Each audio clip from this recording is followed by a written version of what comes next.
चिन्छ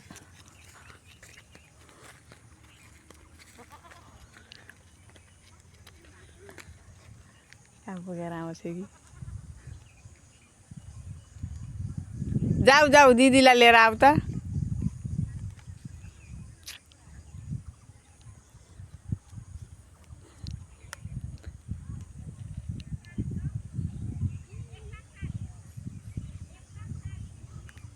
लडिया अब के गर्छ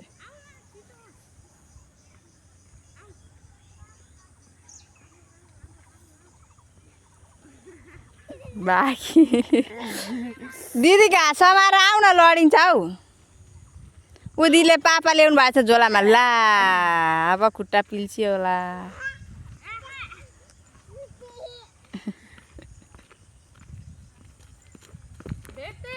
दिदीले पापा ल्याउनु भएछ त अनि हेर न हाम्रो दिदी कति पढेर आउनुभयो